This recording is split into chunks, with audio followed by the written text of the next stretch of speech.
আলহামদুলিল্লাহ আল্লাহ পাকের দরবারে লাখ কোটি শুকরিয়া আদায় করছি যে রব্বুল ইজ্জাত ওয়াল জালাল আমাদেরকে পবিত্র জুমার দিনে মসজিদে এসে বসে কোরআন কারীমের কথা হাদিস শরীফের কথা শোনার এবং বলার তৌফিক দিয়েছেন। সেই গরিবের দেওয়া জবান দিয়ে তার শেখানো ভাষা দিয়ে আমরা কালিমাত শুকরিয়া আদায় করি। সকলে বলি আলহামদুলিল্লাহ আলহামদুলিল্লাহ রব্বানা লাকাল হামদ রব্বানা লাকাল হামদ হামদান কাসীরা হামদান কাসীরা طيبا مباركا فيه মুবারাকান ফীহি يا ربي ইয়া রাব্বি لك الحمد লাকাল হামদু كما ينبغي কামা ইয়ানবাগি لجلال وجهك লিজালালি ওয়াজহিকা وعظيم سلطانك। ওয়া আযীমি সুলতানিকা। আমাদের এই প্রশংসার চাওয়া দরুদ শরীফের চাওয়া আল্লাহ পাক বিশ্বনবীর পবিত্র রওজা মোবারকে পৌঁছে দাও। আমরা সবাই বলি আমিন। আমিন। আমাদের আদি পিতা বাবা মুসফিউল্লাহ আদি মাতা আম্মাজান হাওয়া আলাইহিস সালাম থেকে শুরু করে আজকের এই মুহূর্ত পর্যন্ত তামাম বিশ্বের মাঠের নিচে যত মুমিন মুমিনাত মুসলিম মুসলিমাত কবর বসে আছে আমরা সকলের জন্য দোয়া করি বলি আল্লাহুম্মা নাফির ওয়ারহামহুম ওয়াজআল আল-জান্নাতা মাসওয়াহুম বলি আমিন। আল্লাহ তাআলা আমাদের আত্মীয় স্বজন আমাদের পূর্বপুরুষ যারা কবরে বসে আছেন রব্বুল আলামিন তাদের কবরকে নূর দিয়ে আল্লাহ মুনাফফর করে দাও বলি আমিন। তাদের কবরগুলোকে আল্লাহ জান্নাতে রূপান্তরিত করে দাও আবারও বলি আমিন। সম্মানিত হাজিরিন, আজকে আমরা আলোচনা শুনবো ইনশাআল্লাহ সূরাতুল আনফাল 9 নম্বর পারা 16 নম্বর পৃষ্ঠা থেকে 9 নম্বর পারা 16 নম্বর পৃষ্ঠা সূরাতুল আনফালের দ্বিতীয় আয়াতের তাফসীর ইনশাআল্লাহ আমরা জানার চেষ্টা করব। আল্লাহ পাক যদি তৌফিক এনায়েত করেন এই আয়াতের সাথে অন্যান্য আয়াতের কারিমা এবং হাদিস শরীফ দ্বারা কথা বলার চেষ্টা করব ইনশাআল্লাহ। আয়াত নাম্বার কত? 2, পারা নাম্বার 9, পৃষ্ঠা নাম্বার 16 সূরাতুল আনফাল। খেয়াল রাখবেন ইনশাআল্লাহ। আল্লাহ রাব্বুল আলামিন বলেন ইন্নামাল মুমিনুনা আল্লাযীনা ইযা যুকিরাল্লাহু ওয়াজিলাত কুলুবুহুম ওয়া ইযা তুলিয়াত আলাইহিম আয়াতুহু সাদাতুহুম ঈমানান ওয়া আলা রাব্বিহিম ইয়াতাওয়াক্কালুন। সবাই বলে সুবহানাল্লাহ। আল্লাহ রাব্বুল আলামিন বলেন একমাত্র কেবলমাত্র শুধুমাত্র মুমিন গোরাই ইন্নামাল মুমিনুন কেবলমাত্র শুধুমাত্র মুমিন গোরাই আল্লাযীনা ইযা যুকিরাল্লাহু ওয়াজিলাত কুলুবুহুম যাদের সামনে আল্লাহ রাব্বুল আলামিনের নাম উচ্চারিত হলে আল্লাহর প্রেমে আল্লাহর ভয়ে আল্লাহর ভালোবাসায় তাদের অন্তরটা কেঁপে ওঠে। সুবহানাল্লাহ। وَإِذَا تُلِيَتْ عَلَيْهِمْ آيَاتُهُ زَادَتْهُمْ إِيمَانًا। আল্লাহ পাক এরপরে বলেন যাদের অন্তরটা আল্লাহর ভয়ে কেঁপে ওঠে তারা হলো মুমিন। এরপরে আল্লাহ পাক বলেন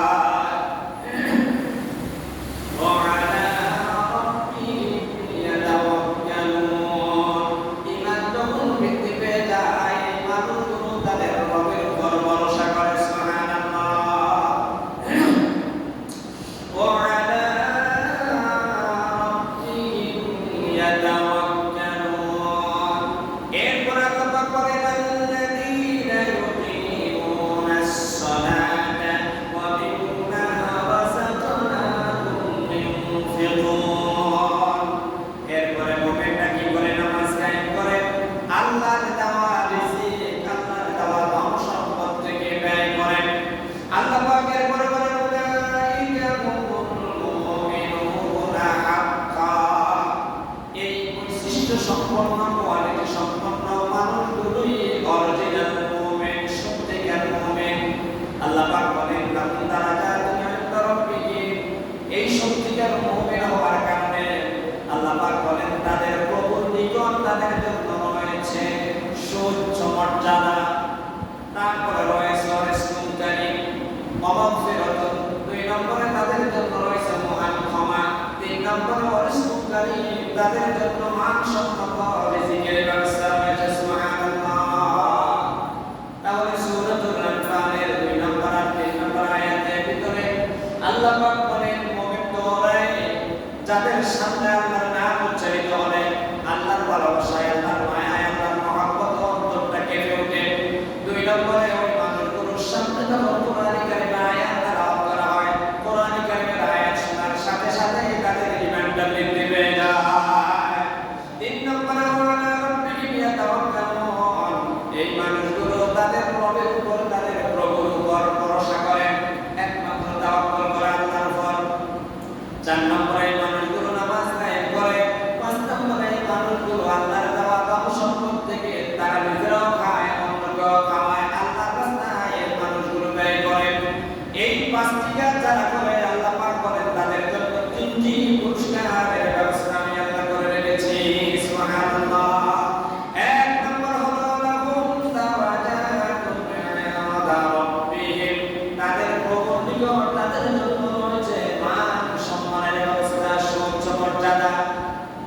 2 নম্বরে তাদের জন্য ক্ষমা, তাদের ব্যাপারে কোনো মামলা থাকবে না, তাদের আমল নামায় কোনো গুনাহ থাকবে না।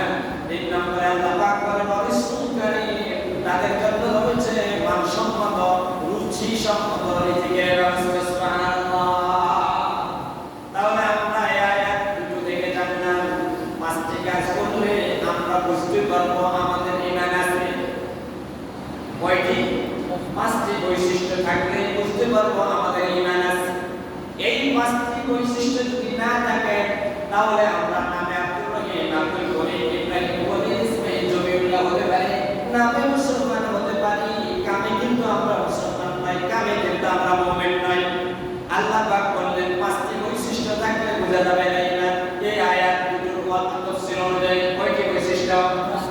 1 নম্বর বৈশিষ্ট্য হলো তাদের সামনে যখন আল্লাহর নাম উচ্চারিত হয় সবচাইতে বেশি মহব্বত যখন আল্লাহকে করে, তাদের অন্তরটা আল্লাহর ভালোবাসায় কেঁপে ওঠে, আল্লাহর ভয়ে কেঁপে ওঠে। তার 1 নম্বর বৈশিষ্ট্য, আল্লাহর নাম শোনার সাথে সাথে তাদের অন্তরে আল্লাহর প্রতি ভালোবাসা সৃষ্টি হয়ে যায়। আল্লাহর জালালিয়াতের প্রতি, আল্লাহর মহত্বের প্রতি, আল্লাহর বড়ত্বের প্রতি সম্মান বেড়ে যায়, ভয়ে অন্তরটা কেঁপে ওঠে।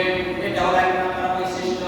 এই বৈশিষ্ট্য যদি আপনার আমার ভিতরে থাকে, অনায়াসে কোনো দলিল লাগবে না আপনি একজন মুমিন। সুবহানাল্লাহ। 2 নম্বর আল্লাহ পাক বলেন ওয়াইদা তুলিয়াত আলাইহিম আয়াতুহু যাদাতুহুম ঈমানা।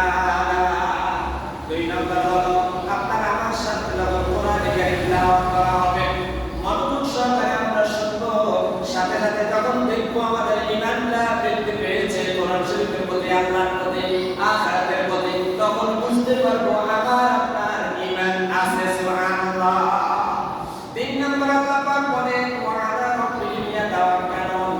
দুনিয়ার মানুষেরা যখন সব সময় কার উপর ভরসা না করে, আমি আল্লাহর উপর ভরসা করে, তখন তুমি বুঝতে পারবে তোমার ঈমান আছে। 4 নম্বরে যখন নামাজ কায়েম করবে, নিজেও নামাজ পড়বে, নিজের অধীনস্থ যারা আছে তাদেরকে নিয়ে নামাজ আদায় করবে। এই 4 নম্বর বৈশিষ্ট্যটাও যদি তার ভিতরে থাকে বুঝতে পারবে সে একজন ঈমানদার। 5 নম্বরে আল্লাহ পাক বলেন আয়াতের ভিতরে যাদেরকে আল্লাহ পাক ধন সম্পদের মালিক বানাইলো, রিজিকের মালিক বানাইলো, তারা নিজেরাও খায়, প্রতিবেশীকেও খাওয়ায়, আল্লাহর রাস্তায় ব্যয় করেন। এই 5 নম্বর বৈশিষ্ট্য যদি থাকে বুঝতে পারবেন আপনার ঈমান আছে। এবার আল্লাহ পাক বলেন এই 5টি বৈশিষ্ট্য যদি তোমাদের পক্ষ থেকে দেখাইতে পারো, ঈমানের আমলের ভিতরে যদি দেখাইতে পারো, আমি আল্লাহ তোমাদেরকে 3টি পুরস্কার দেব। কয়টা পুরস্কার? 1 নম্বরে লাহুম দারাজাতুন ইনদা রাব্বিহিম, তাদের আকাশ তুমি সম্মানের মালিক আল্লাহ পাক তাদেরকে বানায় দিলেন। সুবহানাল্লাহ।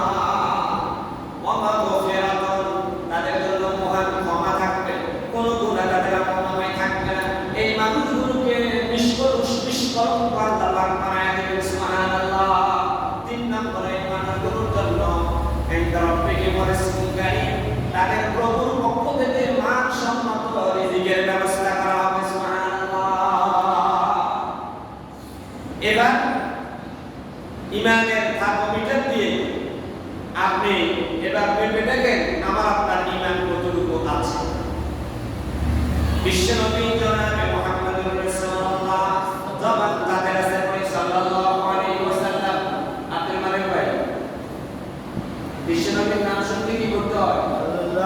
সাল্লাল্লাহু আলাইহি ওয়াসাল্লাম। মনোযোগ আছে নি এলো থাকবনি আর কাছে না আর দিকে কোরআন হাদিসের দিকে। কোন দিকে?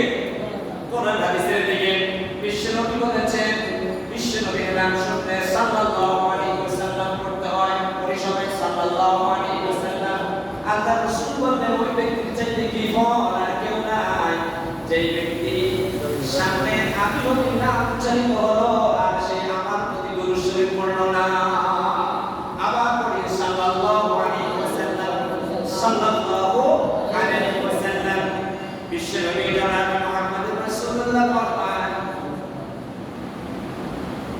যাতা তাআমাল ঈমান, ঈমানের স্বাদ পাওয়া যাবে তিনটি বৈশিষ্ট্য থাকলে, তিনটি আমল থাকলে ঈমানের স্বাদ পাওয়া যাবে। কয়টা আমল? এক নম্বরে মান রাজিয়া বিল্লাহি রাব্বা, আল্লাহকে যদি রব হিসাবে মানে তাহলে সেই ঈমানের স্বাদ পাবে। আল্লাহকে কি মানবে? রব মানবে। আল্লাহ আমাদের কি? রব। প্রয়োজনের আগে যিনি ব্যবস্থা করেন সব তিনি হলেন রব। চাওয়ার আগে যিনি কি করেন? সরবরাহ করেন তিনি হলেন রব। রব যে কেউ হতে পারে না। প্রয়োজনের আগে, চাওয়ার আগে, চাহিদার আগে যিনি যোগান দেন তিনি কি? রব। আমি আপনি দুনিয়ায় আসার আগে আমার রিজিকের ব্যবস্থা কে করেছেন? আজও পর্যন্ত কেউ না খেয়ে করেছে? কৃত্রিমভাবে কেউ যদি সংকট সৃষ্টি করে সেটা হলো অন্য হিসাব, তার জন্য মানুষ পানিশমেন্ট পাবে, কিন্তু আল্লাহ রিজিকের ব্যবস্থা করে রেখেছেন। আল্লাহ রাব্বুল আলামিন পয়গম্বরের জন্য বলেন লা তাতাআমাল ঈমান, ঈমানের স্বাদ পাবেন, ঈমানের মজা পাবেন, ঈমানের তৃপ্তি পাবেন তিনটি কাজ করলে। তিনটি বিষয়ের প্রতি যদি অগাধ বিশ্বাস থাকে তাহলে ঈমানের স্বাদ পাবেন। ওই তিনটি বিষয়ের প্রতি যদি অগাধ বিশ্বাস, ভালোবাসা, সম্মান না থাকে আপনি ঈমানের স্বাদ পাবেন না। এক নম্বরে আল্লাহকে রব হিসাবে মানতে হবে। আল্লাহকে কি হিসাবে? রব হিসাবে মানতে হবে। দুই নম্বর হলো ওয়াবিল ইসলামি দীনা, বিশ্ব নবীকে ওয়াবিল ইসলামি দীনা, দ্বীন ইসলামকে একমাত্র জীবন বিধান হিসাবে মেনে নিতে হবে। কারে? ইসলামকে আপনার আমার যাবতীয় সমাধানের জন্য ইসলামের বিধানটাকে মেনে নিতে হবে। তিন নম্বরে নবী মুহাম্মদ সাল্লাল্লাহু আলাইহি ওয়াসাল্লাম নবিয়্যান ওয়া রাসূলা, বিশ্ব নবীকে শেষ নবী এবং রাসূল হিসাবে মেনে নিতে হবে। এই তিনটি বিষয় যদি মাথা পেতে মেনে নেন, কোনো প্রকার যুক্তি তর্ক উপস্থাপন না করেন, তাহলে আপনি ঈমানের স্বাদ পাবেন। যদি ঈমানের স্বাদ না পান, বুঝতে হবে এই তিনটার কোনো একটা বিষয়ের প্রতি আপনার গলদ আছে, কোনো একটি বিষয়ের প্রতি আপনার ঈমানের দুর্বলতা আছে, এই কারণেই আপনি ঈমানের স্বাদ পান না। এই হলো একটি হাদিস। হযরত আবু হুরায়রা রাদিয়াল্লাহু তাআলা আনহু বর্ণিত আরেকটি হাদিস শরীফ আল্লাহ রাসূল বলেন হালাওয়াতুল ঈমান সালাস, ঈমানের স্বাদ পাইতে হলে তিনটি বিষয়ের উপর আমল করতে হবে। আরেকটি হাদিস শরীফ, এক নম্বর হচ্ছে আহাব্বুল্লাহ ওয়া রাসূলুহু মিম্মা সিওয়াহুমা, আল্লাহ এবং তার রাসূলকে দুনিয়ার সব কিছুর চাইতে বেশি ভালোবাসতে হবে। ঈমানের স্বাদ পাইতে হলে আল্লাহ এবং তার রাসূলকে দুনিয়ার সব কিছুর চাইতে বেশি ভালোবাসতে হবে। বুঝছেন তো আপনারা? আল্লাহ এবং তার রাসূলকে সবচাইতে বেশি ভালোবাসা দিতে হবে। দুই নম্বর হলো ওয়া আহাব্বা আবদান আহাব্বা লিল্লাহি, আল্লাহর কোন বান্দাকে যদি ভালোবাসেন কেবলমাত্র আল্লাহর সন্তুষ্টির জন্য ভালোবাসতে হবে, তাহলে আপনি ঈমানের স্বাদ পাবেন। তিন নম্বর হলো ঈমান আনার পরে উপরি কুণ্ডলিতে ফিরে যাওয়াটাকে এমন অপছন্দ করবেন যেমন আগুনের ভিতরে, আগুনের কুণ্ডলির ভিতরে নিক্ষিপ্ত হওয়াটাকে যেমন আপনি অপছন্দ করেন, ভয় করেন, তেমনি ভাবে ঈমান আনার পরে কুফরি কাজটাকে তেমন ভয় করলে আপনি ঈমানের স্বাদ পাবেন। আশা করি বুঝছেন। তাহলে হাদিসের বিষয়ে বললেন তিনটি বিষয়ের প্রতি যদি তোমার ভালোবাসা থাকে তাহলে তুমি ঈমানের স্বাদ পাবে। এক নম্বর হলো আহাব্বুল্লাহ ওয়া রাসূলা মিম্মা সিওয়াহুমা, আকাশ এবং জমিনে যা কিছু আছে সব কিছুর চাইতে আল্লাহ এবং তার রাসূলকে বেশি ভালোবাসতে হবে। দুই নম্বর হলো আল্লাহর কোন বান্দাকে আল্লাহর রাজত্বের জন্য ভালোবাসতে হবে। আল্লাহর কোন বান্দাকে ঘৃণা করলে আল্লাহর সন্তুষ্টির জন্য ঘৃণা করতে হবে। তিন নম্বর হলো ঈমান আনার পরে কুফরি কাজকে এমন ভাবে অপছন্দ করতে হবে অগ্নিকুণ্ডলিতে আপনি নিক্ষিপ্ত হওয়াটাকে যেমন ভয় করেন, আগুনের কুণ্ডলিতে আপনাকে কেউ ফেলে দেব এটা আপনি যেমন ভয় করেন, অপছন্দ করেন, ঈমান আনার পরে কুফরি কাজ করাটাকে তেমন অপছন্দ যদি করেন তাহলে আপনি ঈমানের স্বাদ পাবেন। তাহলে দুই হাদিস শরীফ থেকে আমরা কি পাইলাম? ঈমানের স্বাদ পাইতে হলে এই কাজগুলো করা লাগবে। আর আয়াত থেকে পাইলাম আপনার ঈমান আছে এটা বুঝবেন কেমনে? যে পাঁচটি বিষয়ের কথা বলছি ওই পাঁচটি বিষয় যদি আমার আপনার ভিতরে থাকে তাহলে বুঝতে পারবো আমার ঈমান আছে। এই হলো কোরআনে কারীমের আয়াত যেটা আপনাদের সামনে আমি তেলাওয়াত করেছি। বিশ্বনবীর হাদিস শরীফ যেগুলো আমি আপনাদের সামনে তেলাওয়াত করলাম তার অনুবাদ। আল্লাহ রাসূল আরেকটি শর্টকাট একটা ঈমানের সংজ্ঞা দিয়েছেন, ঈমানের পরিচয় দিয়েছেন। শর্টকাট বুঝেননি, একেবারে 2 শব্দে। আমার ভাইরা একটু আমরা নামাজের শুরু করি, শেয়ার করে জিকির করি না ইলাহা ইল্লাল্লাহ, লা ইলাহা ইল্লাল্লাহ, লা ইলাহা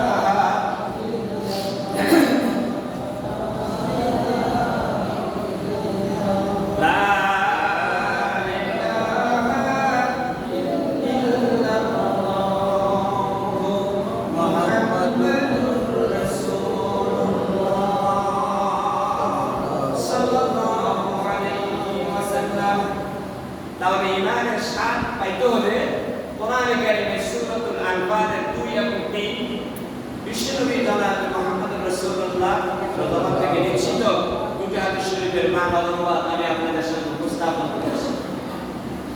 আল্লাহ রাসূল ঈমান সম্পর্কে ঈমান আছে কি নাই তা বোঝার জন্য শর্টকাট সংক্ষেপে একটা পরিচিতি দিলেন। قال رسول الله صلى الله عليه وسلم إذا سرتك حسنتك وساءتك سيئتك فأنت مؤمن। একেবারে এক বাক্যে ছোট্ট একটি হাদিস শরীফ কি হুজুর আল্লাহ রাসূল তো কেমনে সাহাবায়ে কেরামকে কিভাবে বুঝাইলেন, লং সংজ্ঞা দিলেন, শর্ট সংজ্ঞা দিলেন। এবার আল্লাহ রাসূল বললেন যখন কোনো ভালো কাজ করলে তোমার অন্তরে ভালো লাগে, অন্যায় করলে অন্তরে দড়পকড় শুরু হয়ে যায়, ছটফট শুরু হয়ে যায়, তাহলে বুঝতে হবে তুমি মুমিন। ভালো কাজ করলে যখন তোমার কাছে ভালো লাগে, অন্যায় করার পর যখন তোমার কাছে কি করে তোমার কাছে খারাপ লাগে, তখন তুমি বুঝবে তোমার ঈমান আছে। এই সংজ্ঞাটা একেবারে শর্ট না। ইজা সামরাকা হাসানাতুকা, যখন ভালো কাজ করার পরে তোমার অন্তরে মজা লাগে, অন্তরে তৃপ্তি আসে। ওয়াসাআতা সাইয়্যাতুকা, অন্যায় করার পরে অন্তরে ছটফট করে, খারাপ লাগে। ফান্তা মুমিন, তখন তুমি বুঝবে তোমার ঈমান আছে। আল্লাহু পৌষ মাসে শীতের টাইমে কেউ যদি আপনার বাড়ির পাশে আপনার দরকার না খেজুর গাছ আছে, কি গাছ? খেজুর গাছ। আপনি গাছি দিয়ে গাছটা কেটে রেখেছেন, সকালবেলা রস দিয়ে আপনার আলবাসাই দিয়ে রসের নাস্তা তৈরি করবেন, কিন্তু রাত 12টার দিকে অপর বাড়ির একজনে আপনার খেজুর গাছে যদি উঠে অন্তর কি স্বাভাবিক থাকবে না? ছটফট শুরু করবে। ইদা হাকা ফি সাদরিকা নাফসি, যখন অন্যায় করার পরে তোমার অন্তরে ধড়ফড় শুরু হবে, তখন তুমি বুঝবা তোমার ঈমান আছে।